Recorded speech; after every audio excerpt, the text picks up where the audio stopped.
Not a just dacoit. He is a force of nature, driven by vengeance. A man who lives by his own brutal code. She is, she is not just a criminal mastermind. She is an architect of chaos. A woman who sees the world as a game to be played and won by any means necessary. He is not just a prosecutor. He is the embodiment of a rigid, oppressive system, convinced of his own rightness, unwavering in his pursuit of justice. Gabbar Singh, Simi Sinha, Veeru, Shastra, Buddhe. You remember them? You might even fear them. They stand in the path of our heroes, not as simple villains, but as mirrors, as challenges, as the very crucible which our protagonists are forged. Welcome back to Cinema Craft Achievers, Season 1, The Craft of Screenwriting. Last week we focused on your protagonist, their wants, their needs, and the what drives their journey. Today we turn to the main character who will provide the most character who embodies the external obstacles and often the internal fear of your hero. We are talking about the antagonist, and the great antagonist is far more than just the bad guy. This is episode 6, Shadow of Self Crafting, the antagonist. Let's make a crucial distinction right away. An antagonist is not always a villain. An antagonist is simply the character or force that oppose the protagonist's external goal. They create the primary conflict. A villain, on the other hand, is generally a character with malicious intent, morally reprehensible actions, or a desire for pure evil. Think of Lagan, the British captain Andrew Russell is clearly a villain. He is arrogant, cruel, and oppressive. But he is the only antagonist? No. The weather is an antagonist. The village's own internal doubt are antagonists. The daunting odds of the game itself are antagonists. All those forces stand in Bowen's way. Your story absolutely needs an antagonist. It does not always need a captain V villain. In an romantic comedy, the antagonist might be the protagonist's own fear of commitment. In a survival story, it might be a nature itself. But when you do have a human antagonist, making the compelling is paramount because the protagonist is only as interesting as the forces they overcome. A weak antagonist make a fear of weak story. The most powerful antagonists are never purely evil. In their own minds, they are completely justified. They are the heroes of their own story. They have their own want, their own need, and their own theme. Let's use the one of India's cinema's most iconic antagonist as our primary case study. Lagan Tyagi from Vishal Bharadwaj Omkar. What does Langda want?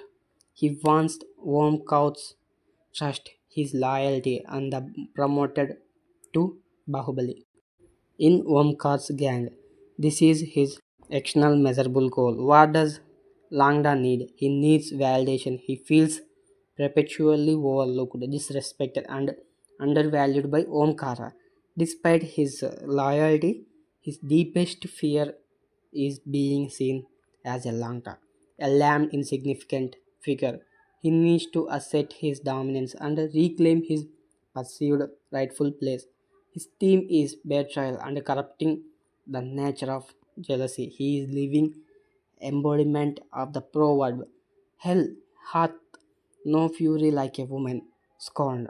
But in the male context, the genius of Langda is the his motivations are entirely understandable. You might not agree with his actions, but you understand why he does them.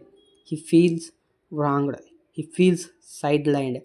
His entire elaborate plot to destroy Omkara is born out of profound sense of injury and a desperate needs for recognition. He believes he is recollecting an injustice, not creating one. That makes him terrifyingly human, not just a cartoon villain. Most effective antagonists do not just oppose the hero, they reflect them. They represent a darker, most extreme version of the hero's own flaws and fear. They force the protagonist to confront the difficult questions about themselves. Let's go back to our earlier example, Viru, Sastra Buddhe, or Virus. From Three Idiots, our protagonist Ranko believes in pursue excellence. Success will follow. He believes he is learning for the sake of knowledge. Virus, the antagonist, believes the life is a race. Be the first. He believes in rote memorization and cutthroat competition. They are two sides of the same coin, arguing the central theme of the film: what is the true purpose of education and life? Virus methods will extreme are born from the desire of his students to succeed in a fiercely competitive world. He is not evil, he is simply the embodiment of the system Ranko is fighting against. By putting Ranko in direct opposition to Virus, the film does not just show us the Ranko believes, it forces him to prove it. He has to demonstrate his philosophy against Virus' rigid dogma.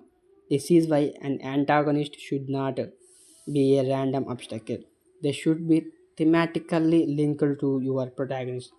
They should represent the ultimate challenge to your hero's worldview or their internal flaw. What if your protagonist under different circumstances could have become your antagonist? That's powerful connection.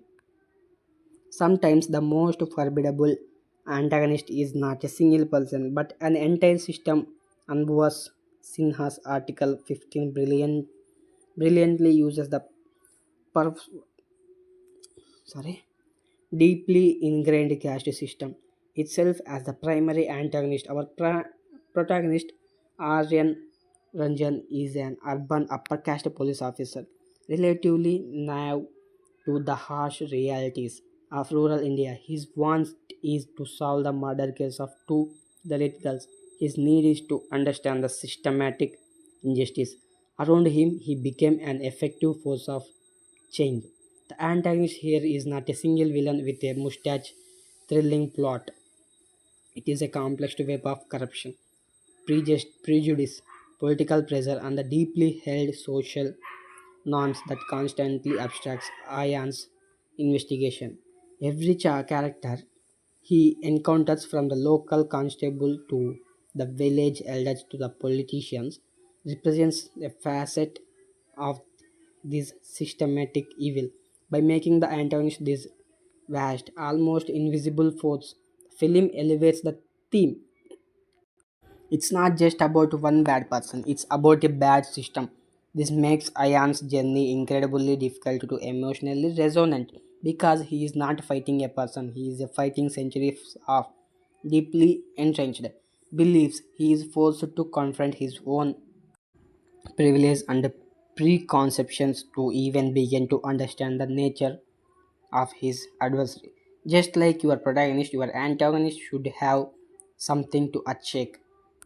What do they stand to loss of these protagonist success?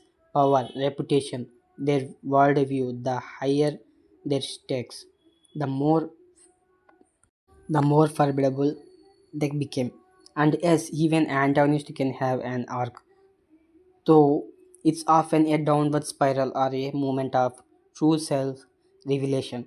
Does your antagonist win in their own twisted way? Do they get a glimpse of their own folly before their defeat? They transform into something even more dangerous.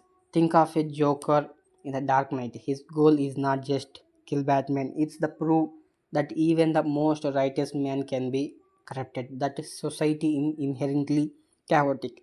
Batman defeats him physically, but the Joker still wins in a thematic sense by pushing Batman on his moral limits by corrupting Harvey Dent. His ultimate goal was to prove his thematic argument, not just to physically defeat Batman. Giving your antagonist is a complete character will make them unforgettable and elevate the entire narrative. It's time to give your protagonist a worthy adversary. Go to our show. I want you to answer these questions about your primary antagonist. First, what is your antagonist external want? What measurable goal are they trying to achieve, which directly conflict with your protagonist want. Second, what is your antagonist internal need? What are the truly lacking or what insecurity drives their actions? What is the lie they tell themselves? Third, what is their fundamental worldview or belief system? How does this directly oppose to or challenge our protagonist core belief? Finally, what do they stand to lose if your protagonist succeeds? How high are they? So the antagonist more than just a villain. They are the opposing force, the reflection, the thematic challenge to your protagonist. Give them their own valid motivations. Make them the hero of their own story, and your screenplay will move beyond the simple good versus evil into something far more complex and computing. We have our main character defined. We know what drives them and what opposes them. Now it's time to introduce the supporting players, the friends, mentors, and the confidants who populate our hero world.